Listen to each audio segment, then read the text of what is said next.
We'll hear argument next in case 245774, Barrett versus United States. Mr. Larson. Mr. Chief Justice, and may it please the Court. Possessing a gun in violation of 924C1A is a lesser included offense of using it lethally in violation of 924J. The offenses are therefore the same for purposes of double jeopardy, meaning there's a presumption that Congress did not intend two punishments for one fatal shooting. And this presumption controls unless there is a clear indication that Congress wanted to double punish, but there isn't any. As court-appointed amicus acknowledges, 924J says nothing about punishment under both statutes. And as detailed in our briefing, neither does 924C. On the contrary, while 924C is very clear that its punishment applies in addition to that for the underlying felony, it does not say its punishment applies in addition to that for a lethal shooting in violation of 924J. And the reason for this, as Your Honors explained in Laura, is that Congress designed 924J's penalties, which include life in prison and even death, to account for the seriousness of the offense by themselves, without incorporating penalties from subsection C.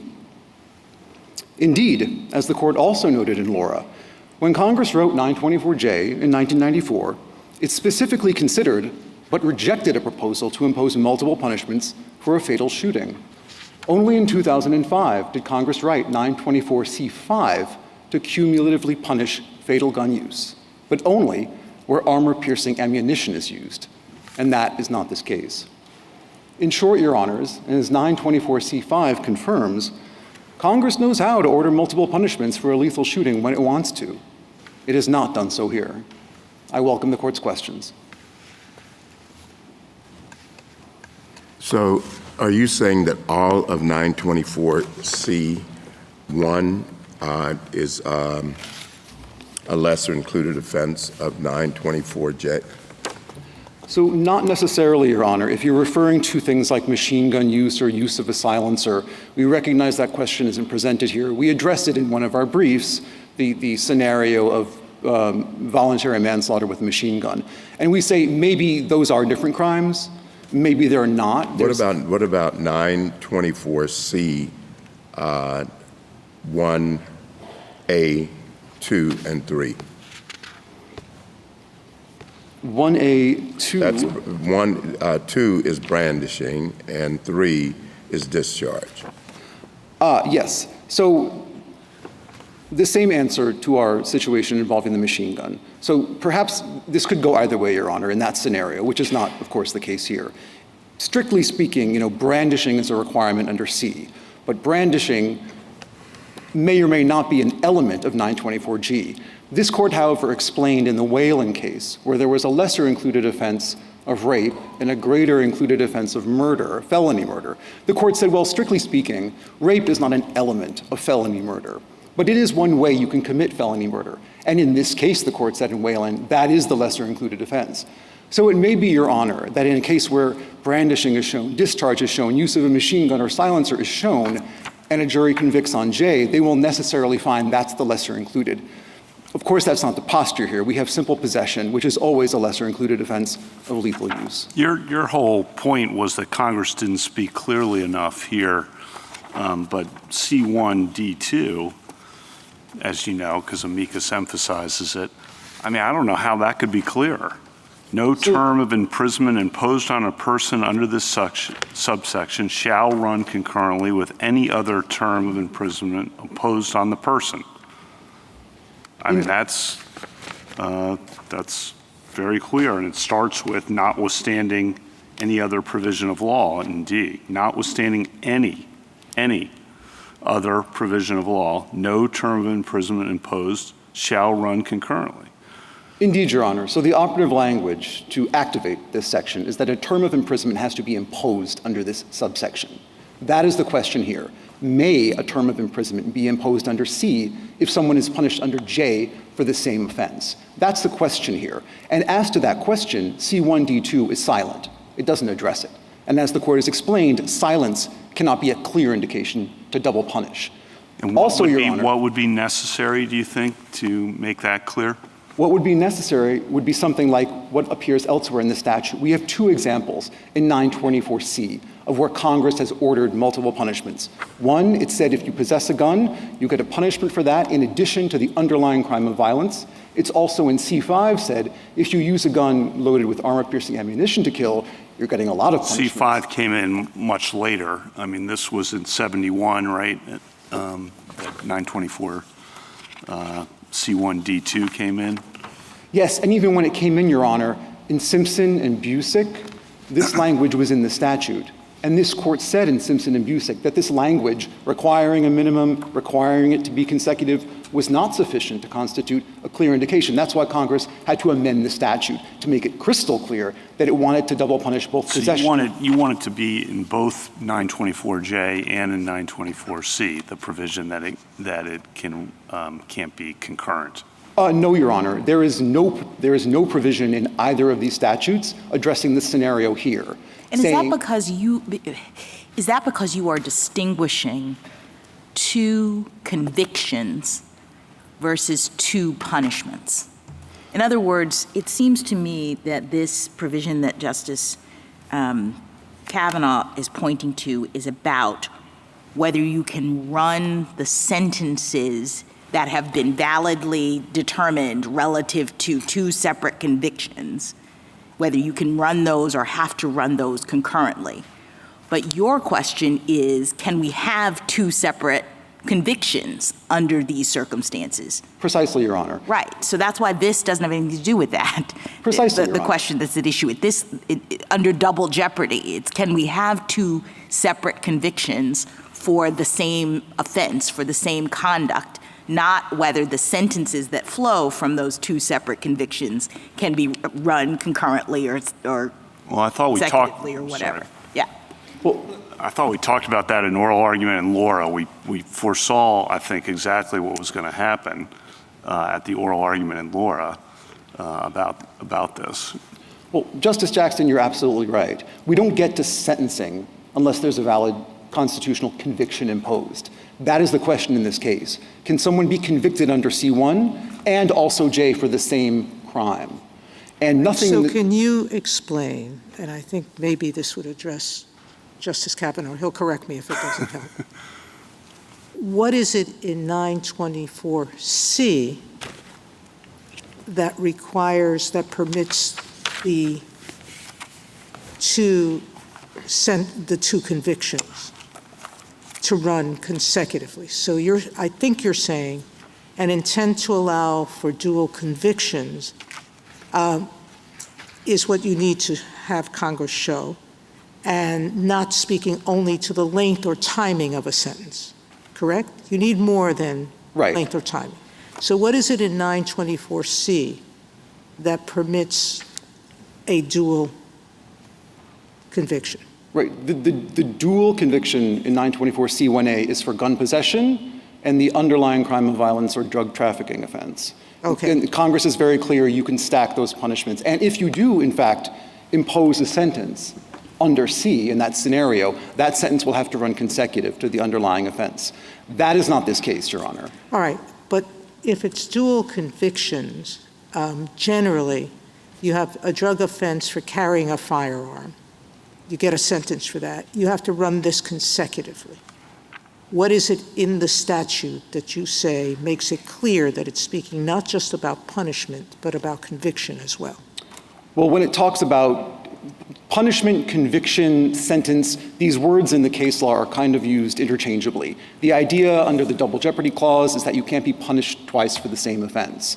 We know here we're talking about one offense. So the question is there any clear indication that Congress wanted someone like Mr. Barrett to get multiple punishments? And I think it's important to remember that when Congress wrote 924J, the statutes didn't look like they look today. In 1994, 924C's penalty was a fixed 5 years. It was not a minimum. So Congress found that insufficient. They're like, if you kill someone, you need more than 5 years in prison. It wrote J to allow for the death penalty and up to life in prison. It rejected the proposal that a fatal shooting should be subject to C's multiple punishment regime. And this court explained in Laura, it designed J to account for the seriousness of killing by itself. There's no indication that Congress thought someone sentenced to death under J or up to life in prison should get 5 years on top. What's the point of that? there may be something strange nowadays when we look at C saying it's a minimum of 5, and why would Congress want to have a minimum for gun possession but not fatal use? But this court unanimously rejected that argument in Laura. That was the government's argument there. If you have a minimum for possession, you got to have one for lethal use. This court said no, there's no indication in the statute of that. Congress didn't clearly indicate that that's what it wanted. Well, when we interpret what a particular provision means today, don't we have to look at the entire, all of the relevant provisions that are in place at the present time? Yes, Your Honor, and I think it's very telling that in the 30-plus years since J was written. In other words, we have to, we have to assume that it's all meant to fit together somehow, right? I think it's fair to look at the passage of time, Your Honor, and I think that works in our favor. Because there's no suggestion by anyone here that in 1994, Congress wanted someone sentenced to death to get 5 years on top.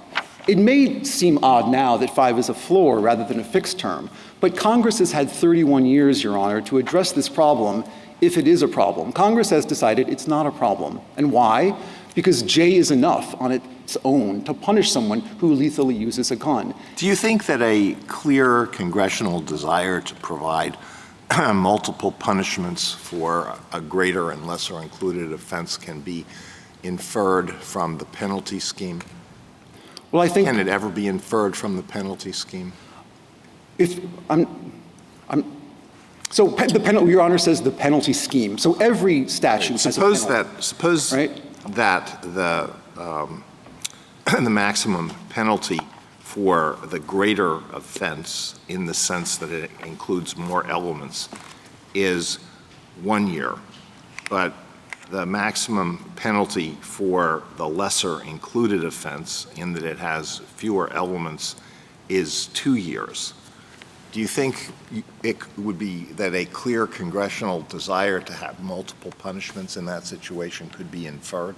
No, Your Honor, and there is a case that we found after briefing by Judge Posner. It's U.S. v. Peel, P-E-E-L, 7th Circuit, 2010. There, the judge explained the lesser included offense was obstruction of justice with a 20-year maximum. The greater offense in that case was bankruptcy fraud, which has a 5-year max. So it's exactly the scenario that Your Honor has just posited, this weird situation where the greater offense actually has a lower penalty. Judge Posner says, same offense, no clear indication to double punish. I'm sending it back for one conviction to be vacated. Well, are we bound by that decision?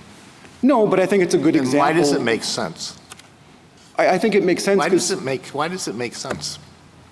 I think it makes sense, Your Honor, because it's entirely in line with this court's consistent jurisprudence that because courts don't decide punishments, it's Congress that does so. Courts have to be very careful before they decide that Congress wanted to pile on and double punish one crime. It needs a clear indication.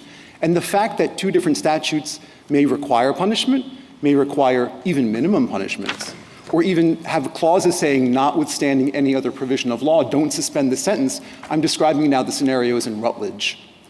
This court said that is not enough to be a clear indication to double punish. There must be more, and here there is no more. Thank you, counsel. What exactly, short of express language, would you say allows multiple punishments? So the 2 examples that both we and the government cite in C, namely C1A and C5, there's language. It's not the same language. You can use different language. It clearly indicates there that Congress did want multiple punishments. And I think we do look to the text. That's the best expression of Congress's intent. And here, there simply is no text indicating a wish to double punish in this scenario. Thank you. Justice Thomas? Justice Alito? Well, just out of curiosity, suppose there is a person who is committing a crime, and this person is very well versed in the statutory, in the criminal code, and in our double jeopardy jurisprudence. And so this person commits an offense that has 2 elements, A and B, and the maximum punishment for that offense is 5 years. And the person says, wow, if I get caught and convicted, I don't want to go to jail for 5 years. But I know that if I commit 2 other elements, C and D, then the maximum penalty for that offense is only 1 year. So let me go ahead and commit the greater offense. Does that make any sense? So such a skilled defendant may engage in that conduct, Your Honor. There are ample safeguards in place to protect against any injustice. In that scenario, the person would be tried and convicted of both offenses, and if they are in fact the same and there's no clear indication to pile them on top of each other, he would be subject to punishment under either one. If the government or the court feels that they need to use the statute with the higher maximum, he'll be punished under that one. And that's the situation here, Your Honors. If Mr. Barrett is ultimately punished under C instead of J, he still faces up to life in prison. And the government has pointed to no scenario in which someone punished under C, or rather under J, gets off or gets a light sentence. Well, what I'm getting at is that under your view, a defendant who commits murder while violating 924C can be sentenced to less time than a defendant who does not commit murder while violating 924. Right. Isn't that right? So yes, Your Honor, and it can be, I think, is the key, the phraseology there. So in addition to the fact that amicus has cited no actual example of this ever happening, there's also the safeguard, in addition to what I've discussed, of appellate review. If some crazy judge says, I'm giving you a day in jail for killing somebody, you can bet there's going to be a government appeal, and a reviewing court is going to most likely find that unreasonable. There are multiple safeguards here. No injustice is going to result from our reading of the statute, which is the only reasonable reading given the text here. Justice Sotomayor? There is another situation in which we found that the sentences should be running consecutively, and that's Garrett. And yes. Garrett, the RICO versus the substantive crime, correct? And so distinguish that case. Garrett there we could not- looked at, there was no language there, but it was the nature of the statute. Garrett could not be more unlike the scenario here, Your Honor. The two crimes there was literally one on one day, an importation of marijuana on one day. The other crime was a years-long, multi-state, spanning all of the coasts of the country, continuing criminal enterprise. This court looked at the statutes, said Congress could not possibly have intended that if you import marijuana on one day, you then get a get out of jail free card for the next several years of your continuing criminal enterprise. That is, and in the court's decision, or rather discussion of the situation there, it contrasted that scenario to the one here, a single course of conduct. Here, J requires that the shooting occur in the course of a violation of C, and that's what happened. Mr. Dorr shot Mr. DeFalo within seconds or minutes of robbing his compatriots. This was not something spanning years or months. This is one course of action. The classically simple Going situation. back to Justice Alito's question about does it make any sense that the lesser punished crime Congress would want that one to control.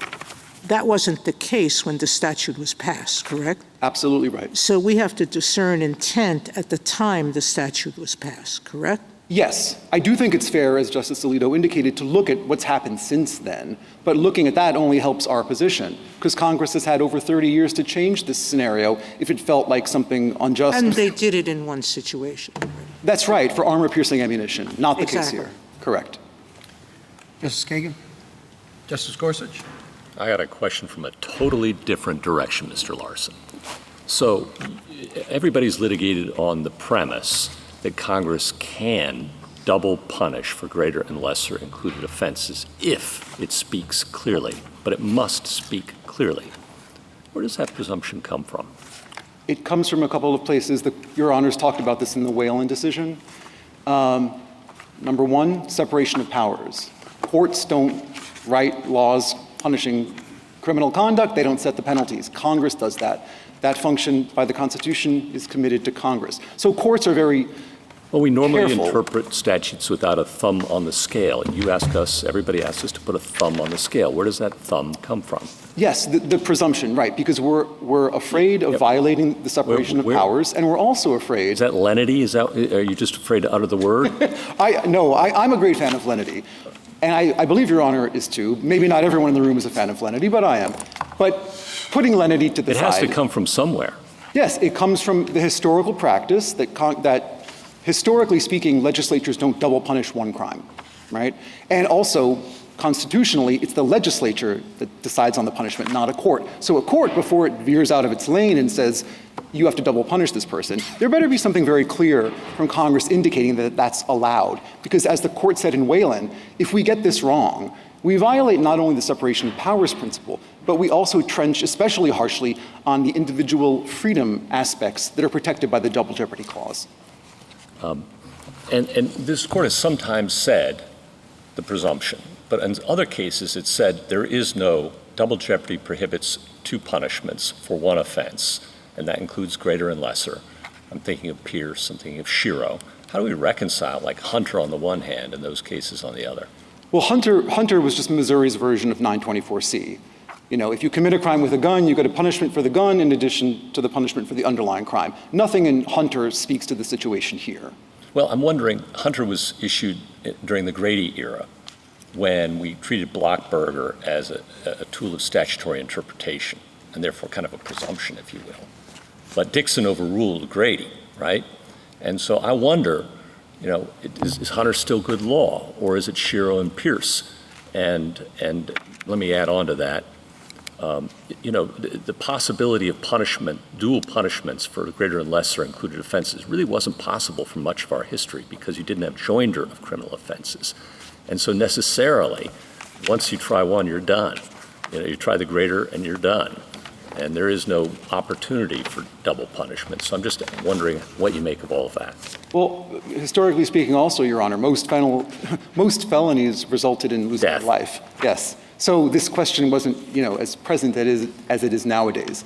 But the court has consistently adhered to the Blockberger rule for over 100 years. Even in Blockberger, it cited a case from 1911, citing a Massachusetts case from the 19th century. The court has had many opportunities, it's observed, in Rutledge and other cases to abandon this rule, and it hasn't.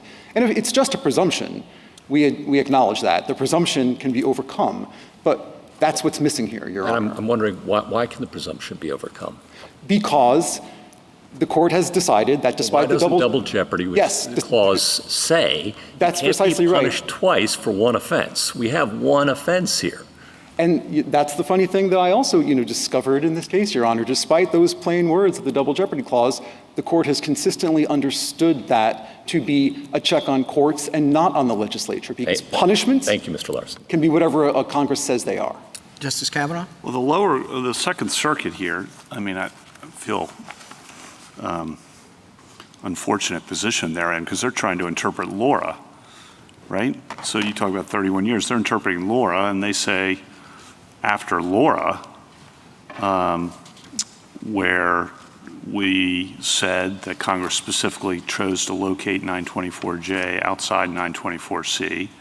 They're separated by several unrelated subsections. We said this reinforces the conclusion, the Second Circuit said, that Congress intended to create different crimes subject to different penalty schemes. 924C focusing on the firearm, 924J focusing on the death caused by the use of the firearm. And again, that was discussed at oral argument in Laura. In fact, the government cautioned us against not answering this question in the way that the Second Circuit, you know, ended up saying, and now we're back. So what, you know, Laura's got to be part of your analysis here. How do you explain Laura? Laura favors us, Your Honor. Why? Because it's odd that the Second Circuit said, you know, we're kind of compelled now by Laura to reach this conclusion. You think that's odd? Okay. I think it's odd, and this is why, Your Honor. I don't think it's that odd, but anyway. The reason I think it's odd, Your Honor, is because this court said that our position in this case aligns with Your Honor's ruling in Laura, right? This court said, you know, J does not incorporate C's penalties. Congress wrote J to punish a killing. The penalties it set out were sufficient in themselves. It didn't want to replicate. It didn't want to pile on. And although the precise question here was reserved, Your Honor, whether these two crimes are the same for double jeopardy purposes, there is no dispute among the parties that they are the same. So the only question is there a clear indication? Is there special authorization, to use the phrase in Whelan, from Congress to double punish the one fatal shooting here? And there simply isn't. Amicus has not pointed to anything saying so.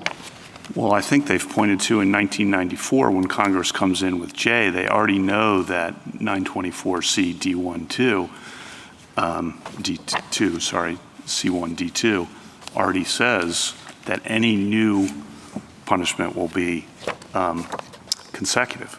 So C1, if Congress knows that in 94, they know they don't have to put something in to make clear that it's double punished. It's already by definition going to be double punished given what that already says, correct? C1, no, Your Honor, respectfully. C1D2, as Justice Sotomayor was describing, is an instruction on how a sentence should run if imposed under C.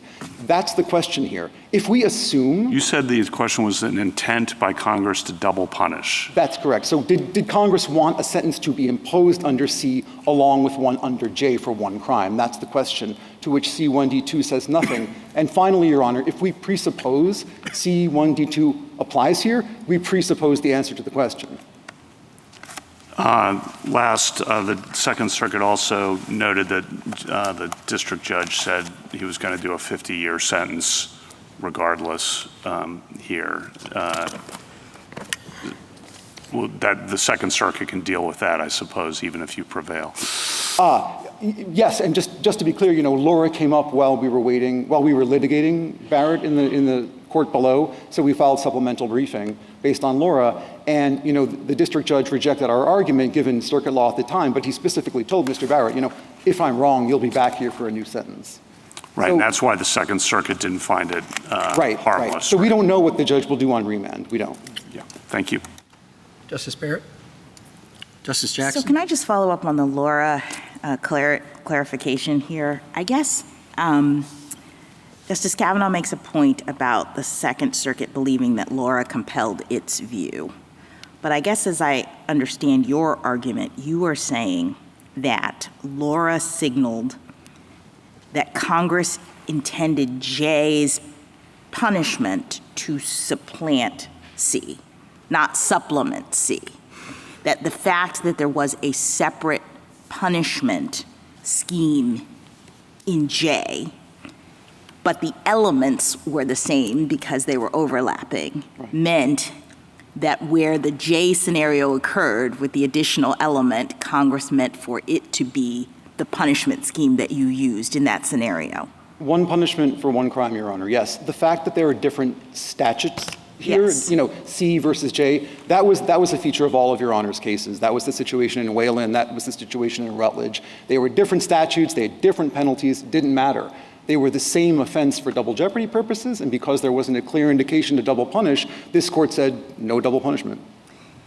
And going to Justice Alito's questions about the Peel scenario, I guess I didn't understand that odd circumstance to be presented on these facts because I thought that J allowed for additional punishment. In other words, that we didn't have a situation in which J was capping the punishment lower than C would allow.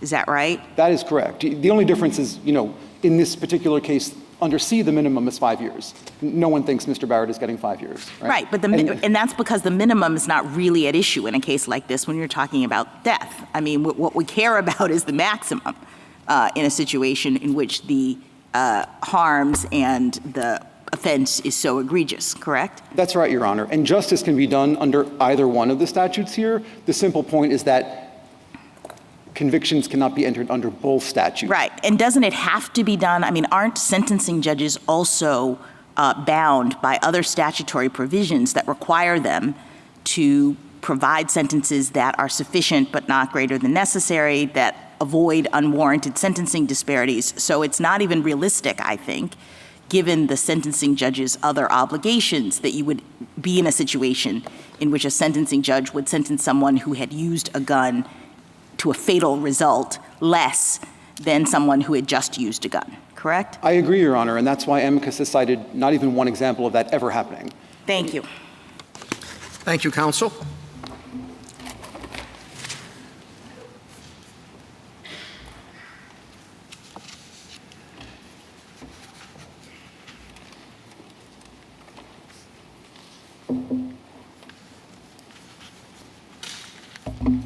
Ms. Brown? Thank you, Mr. Chief Justice, and may it please the court. Section 924C1A is a lesser included offense of 924J, which triggers the Blockberger presumption against cumulative punishments. Nothing in the statutory text, structure, or history rebuts that presumption. The text points in the opposite direction. Congress expressly authorized cumulative punishments for 924C and its predicate. But when Congress enacted 924J and made 924C the predicate, it omitted that language. That different text indicates a different intent.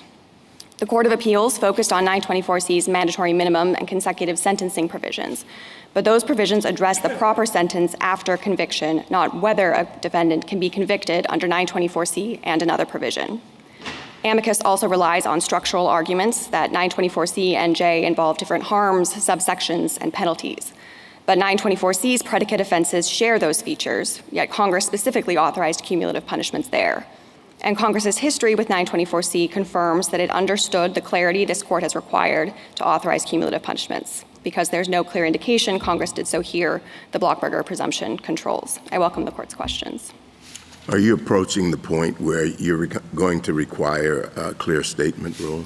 No, Your Honor, and we resisted that implication in our reply brief as well. We don't think that this is a requirement that there has to be language in the text of the statute. We agree with the court's decision in Garrett, where the court held, looking at the statutory text along with the structure, the context, the history, that cumulative punishment had been authorized, and we think that that same analysis should apply in every case. It is a statutory interpretation question, and the court should take account of the full toolkit for statutory interpretation in that instance. Does your position differ from Barrett's in any meaningful way? I think that to the extent that Barrett was suggesting that there might be some kind of clear statement rule and relying on the sovereign immunity decisions, which do, I think, require some kind of heightened, some kind of language specifically in the statutory text, we do resist that. There is a part of petitioner's opening brief that discusses lenity. We don't think that the rule of lenity analysis should be applied here either. But as far as the construction of the statutory text itself, I think we're aligned. Can you take me through the history of how the government got here? Because in the oral argument in Laura, it was explained that if the court disagrees with us on this, and the court did disagree, it should say that these are separate offenses for purposes of Blockberger, because for the reasons I was just noting, it really makes no sense to have one offense. Okay, that's the government's words. And then, and I specifically asked then later how we should write the opinion to avoid this problem.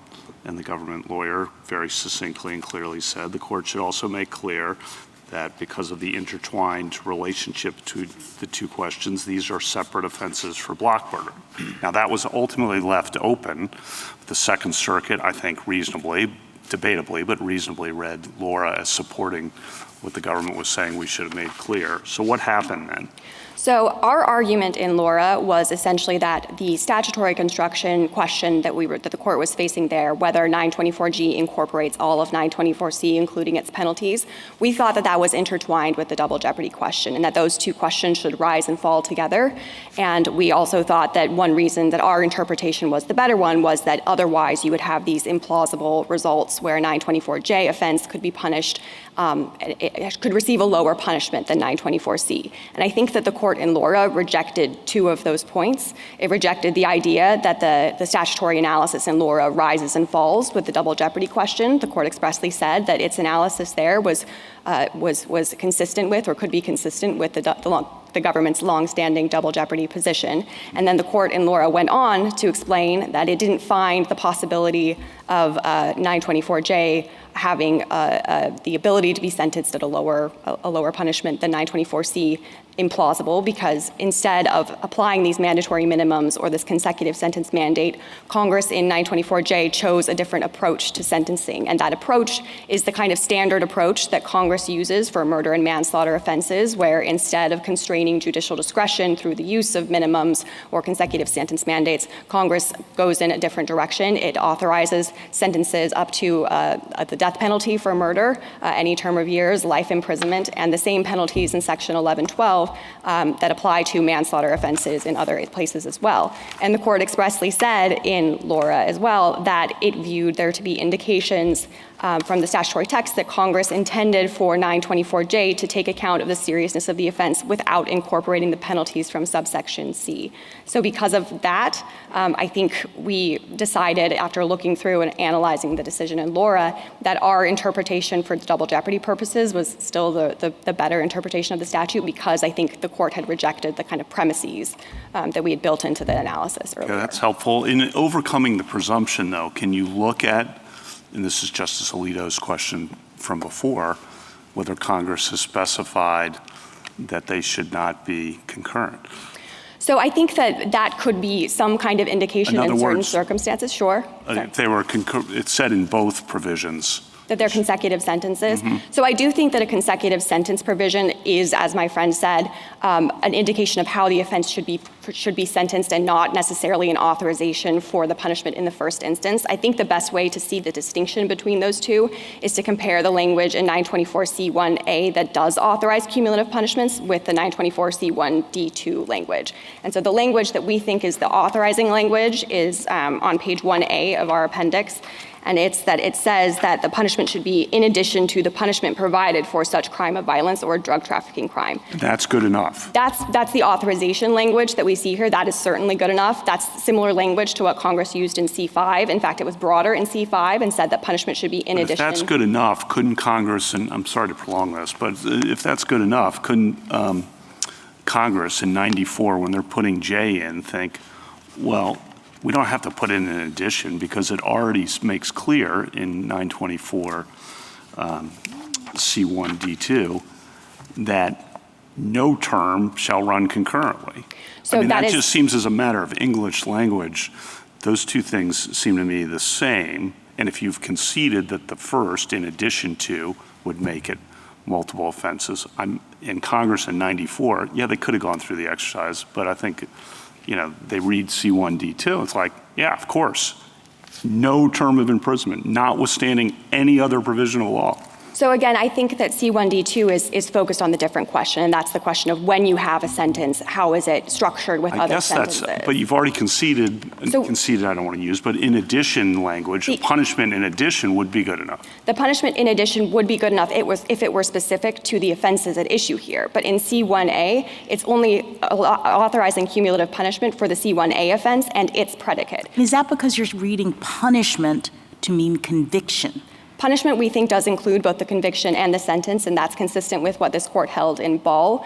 In that case, the punishments were, or the sentences themselves, were concurrent sentences, and so the government had argued that it was a harmless error for double jeopardy purposes because you were really only serving the same time you would serve otherwise.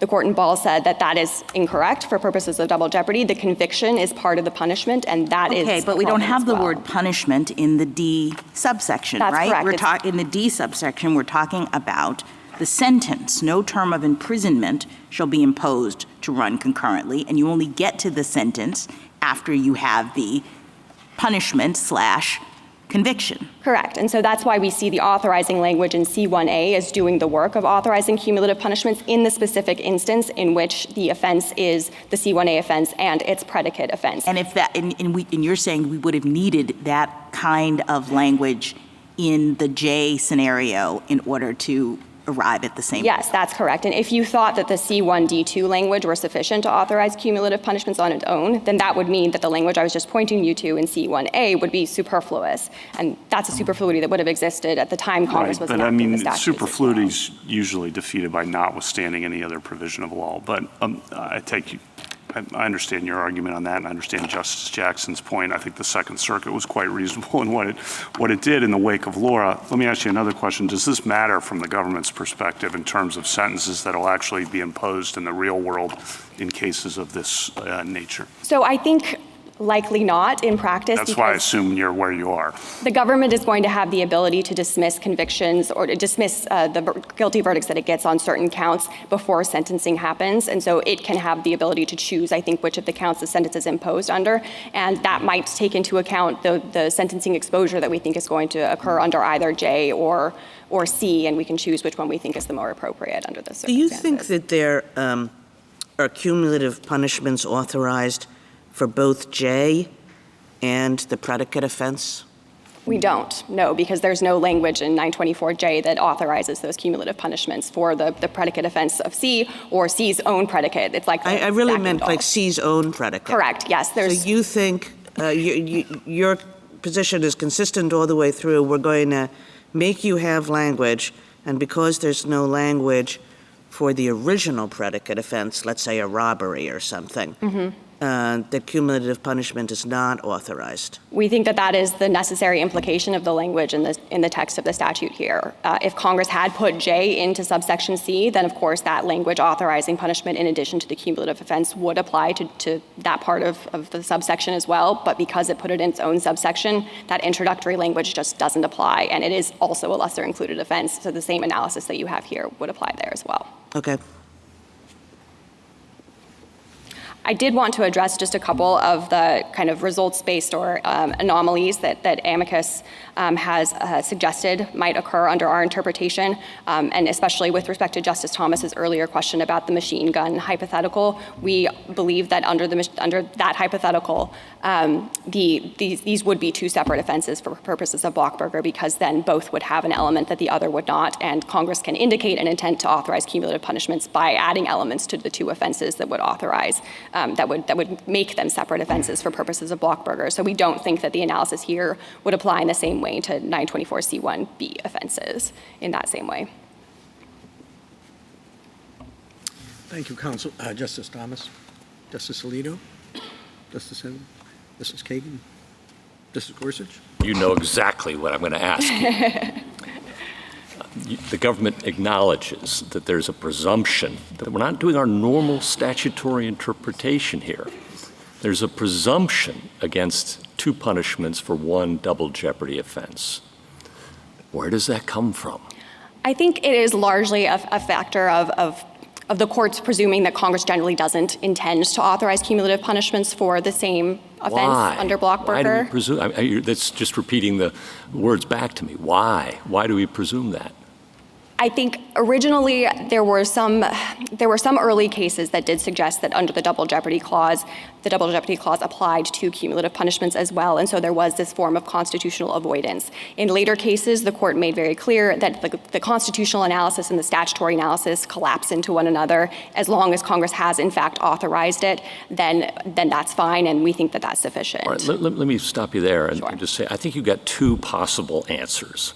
One is lenity, which is rooted in the separation of powers and the presumption of freedom, of liberty. And I took that to be Mr. Larson's answers after a while.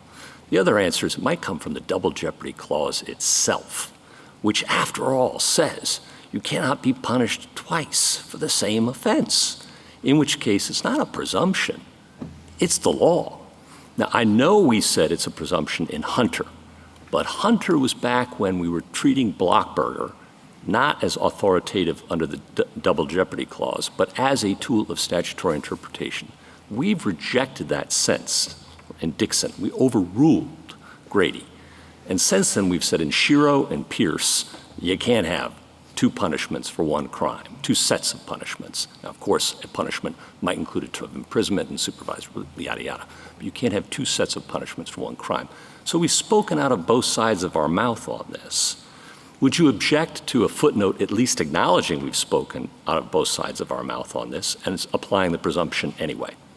So we certainly don't object to applying the presumption as the court has done in all of these cases. I would push back a little on the idea that we think that the idea that this is compelled by the double jeopardy clause or at least itself. our precedents. I mean, would Pierce and Shiro say it? Sure. I think if you were going back to original principles in the double jeopardy clause, it actually... You might be shocked to hear I'm interested in that. I am somewhat unsurprised, but it does refer to being twice put in jeopardy of life or limb, not the same offense. Yes, for the same offense, but Congress, of course, can define offenses however it chooses to do so. It can also define punishments. So once you got one offense, you get one set of punishments is natural conclusion from that text. And we have said that twice. I think what Justice Scalia said when he was looking at the original meaning of this is that, in fact, the double jeopardy clause should apply to successive prosecutions, but not to cumulative punishments. I agree with that, right? And his point was, well, there might be multiple punishments for one offense, and that's fine. And Of course, fines, imprisonment, supervisory. But what is a successive prosecution? Through most of our history, you couldn't have a successive prosecution. There was no joinder of offenses. But now there is, and we use Blockberger to tease it out. And here we have, as you concede, one offense. One offense. Forget about J and C. There's one offense. Why isn't the natural implication, again, and I'll leave you alone after this, I promise. The natural implication in our precedents that say you get one set of punishments, the obvious implication, or at least we should acknowledge the tension between our cases on this, which speak out of both sides of their mouth. So I don't think we would object to any kind of footnote that suggests something like that could be revisited in future cases in which the issue was briefed, but we would encourage the court to continue to adhere to the precedents that do apply the Blockberger presumption and that do acknowledge that Congress has the authority to punish in this way. Thank you, Ms. Brown. Justice Kavanaugh? Justice Barrett? Justice Jackson?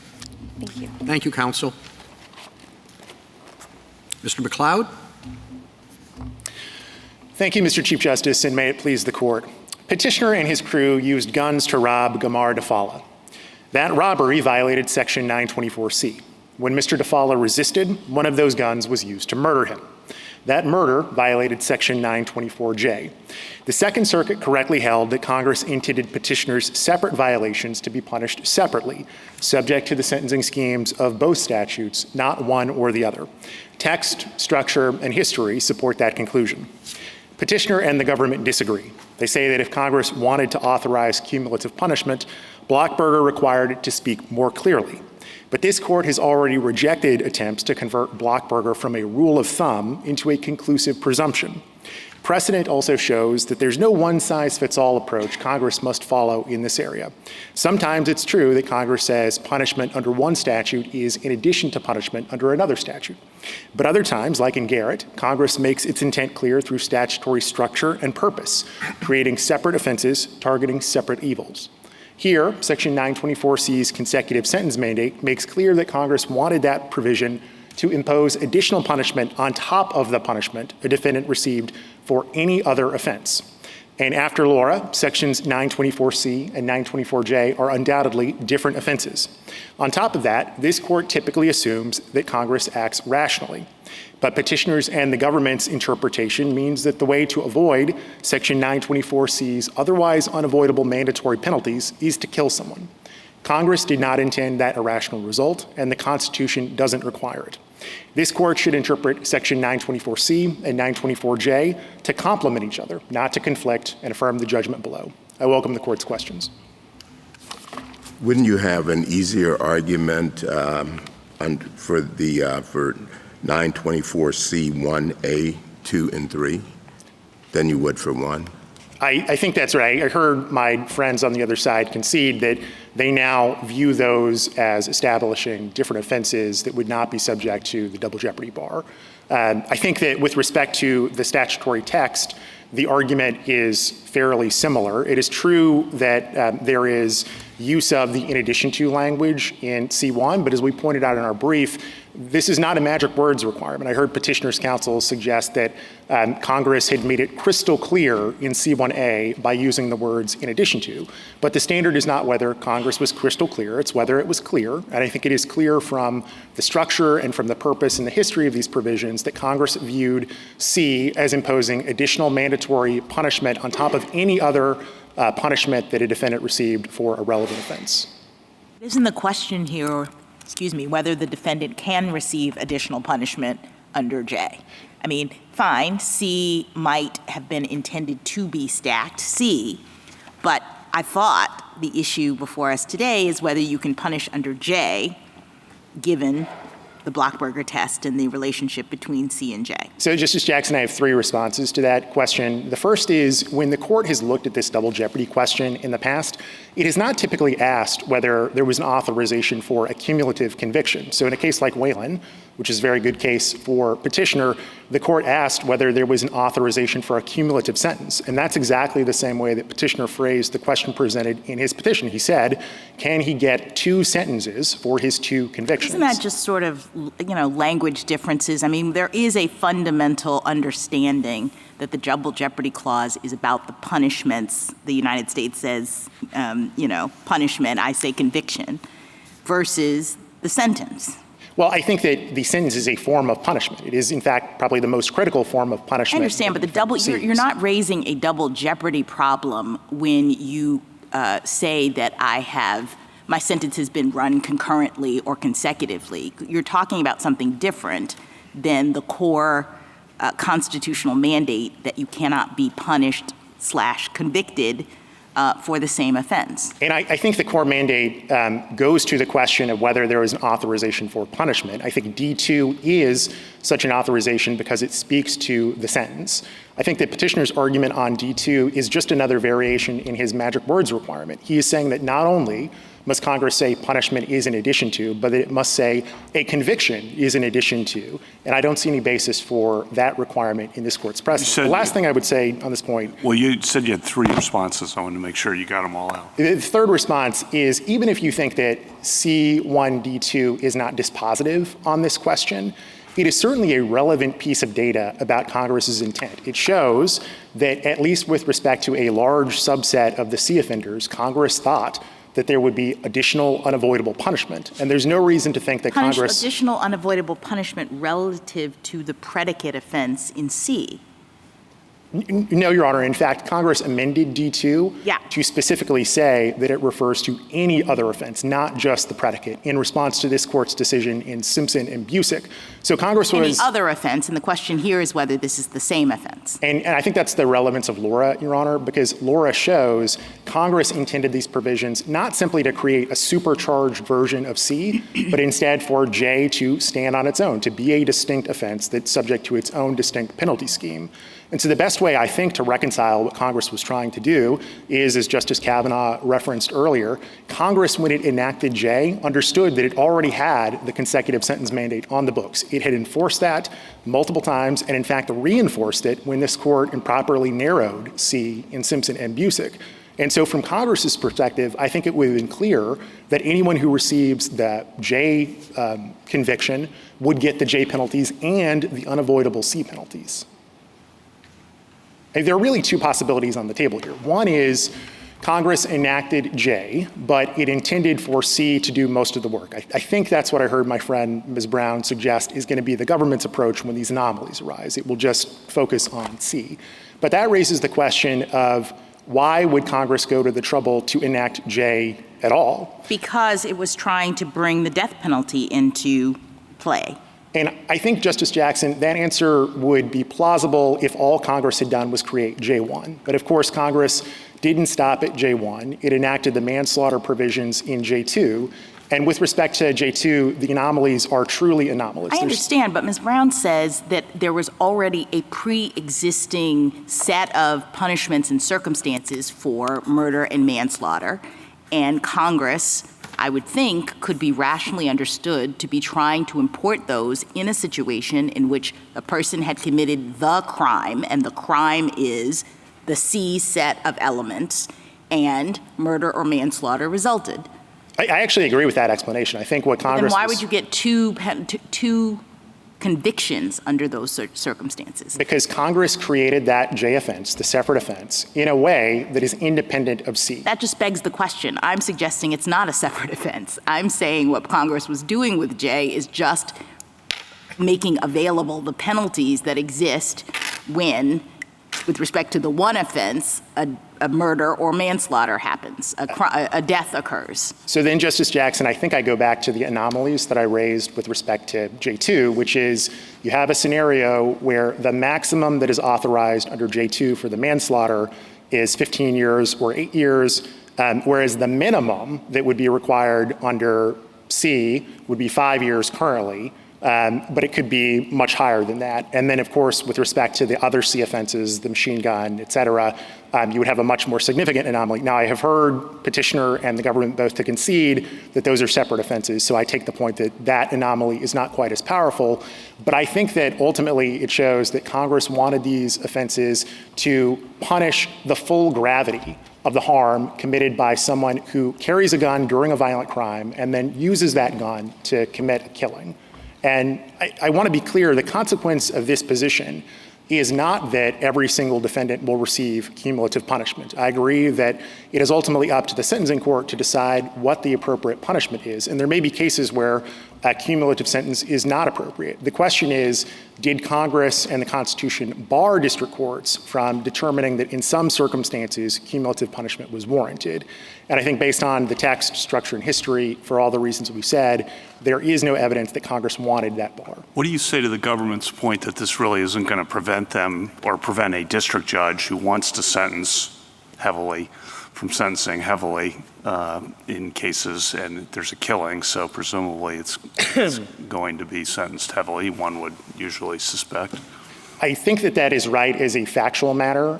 I guess I would push back and say the question is not, can district courts and prosecutors figure out a workaround? The question is, what did Congress intend? And when you look at the provisions— I agree with that on the legal analysis. I'm just, you've looked at this carefully, kind of how this would play out, and it seems like a district judge, like the district judge in this case, seems to at least have an idea of 50 years in mind, that would nothing we're talking about here is really going to affect any of that. I think that's right, and I don't have any basis, to be clear, to question what Ms. Brown said about the practical consequences going forward. I do think this is something courts can work out. I will note, a petition pointed out we didn't cite an example of one of these anomalies. I think the explanation for that is that prior to Laura, the government had won the Laura argument in every court of appeals except the 11th Circuit, which actually agrees with the position I'm advocating on double jeopardy. So you never had a situation where someone was not getting the C penalties along with the J penalties because you could merge the two offenses. Right, so the 31 years reference is really just not accurate in your view. Is that what you're saying? Exactly. Right. And so all that really matters is post-Laura in the Second Circuit. Yeah, okay. Exactly. But again, I'm not disputing that it is possible under the government's position to construct an appropriate sentence. My point is, I don't think that's actually how Congress wanted the statutory scheme to operate. And I read this court's precedents to suggest that is the operative question. What was Congress's intent, not simply what can the government do operationally on that? Can we take into account 3553A when assessing that? I mean, Congress was obviously legislating against the backdrop of a system in which it had already told district judges, sentencing judges, to sentence proportionally based on what happens in terms of the facts, et cetera. So in that world, the anomalies that you're identifying, maybe Congress wasn't worried about because it had already instructed the court to make sure that the penalties in a situation like this are higher. I think that would be plausible if all Congress had done was adopt J1, the murder provision, because those are the sort of anomalies that a district court could work out. If you have a situation like the J2 penalties where you have a floor that is very low and a ceiling under the other statute that's very high, that is not something a district court could really reconcile. But I take the point that 3553A certainly was operating in the background, and the Second Circuit noted that in the ordinary course, of course, a district court is going to take account of the C penalty in fashioning the J remedy. I think that's certainly appropriate for the court to do.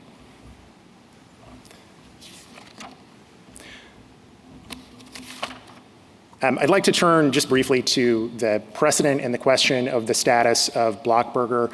So, Justice Gorsuch, I actually read this court's cases to suggest that Blockberger is not a substantive canon. It is more of a linguistic canon, to borrow a phrase from Justice Barrett. It is a tool of statutory construction that the court applies to determine Congress's intent, but it is ultimately just a proxy for Congress's intent. And so Blockberger yields in the face of clear evidence of a congressional intent to authorize cumulative punishment. You need some account why we have that canon in this context, but no others. I agree. Not I think many others. I mean, there has to be an account, right? Why? I agree. I think that that is an area of this court's double jeopardy precedence that's under-theorized. There was a pretty robust debate about the status of Blockberger with respect to cumulative punishment, in particular in the 80s in cases like Ball and Garrett and Albarnez. And I don't know that the court landed at any sort of satisfactory. Hunter just said it, and that's what we've been doing ever since, but we also said the opposite in Shiro and Pierce. So that's right, and Justice Gorsuch, I don't have any particular dog in that fight. yeah, that's why I wasn't going to bother you with it, but you brought it up, counsel. Oh, Your Honor, I brought it up simply because you put the dog in the fight. I think this time. Well, let me defend the dog. I reference that because I do think that it is a strong indication that petitioner cannot be right in the suggestion that Congress really does have to use the words "in addition to." Text is one part of the analysis that this court has performed in double jeopardy cases, but it is not the entirety of the analysis. Courts look to things like statutory structure and history and purpose, and I think if you look to that evidence in this case, it suggests an intent for cumulative punishment. Well, isn't part of the answer that if you don't have Blockberger, you have the vexing question of defining what is an offense for double jeopardy purposes? And that could be defined more narrowly than Blockberger, or it could be defined more broadly than Blockberger. I think that's right, and I don't mean to suggest that Blockberger is not useful. It's particularly useful in cases like Ball, where Congress is essentially using different words to focus on and criminalize the same act. But in cases like this one, or like in Garrett, where you have a compound predicate offense, I think Blockberger becomes less useful. Justice Rehnquist wrote a number of opinions expressing that view. The government endorsed it in Garrett. And I think it remains true that Blockberger in such cases can sometimes obscure what Congress intended rather than clarifying. Justice Thomas, any further? Justice Alito? No? Justice Gorsuch? Justice Kavanaugh? Justice Barrett? Justice Jackson? Thank you, counsel. Thank you, Your Honor. Rebuttal, Mr. Larson?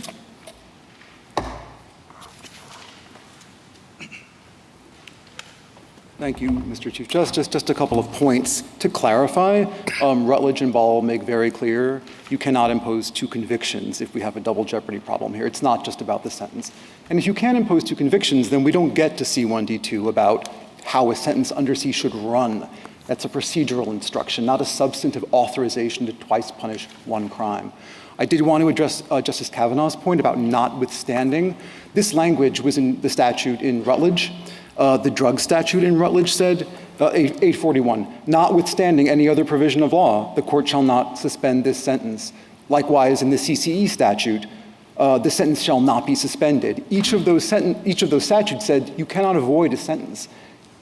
Mr. Rutledge was convicted under both of them. This court said only one conviction can stand. There's a double jeopardy problem here, and there's no clear indication allowing double punishment. That is the situation, Your Honor.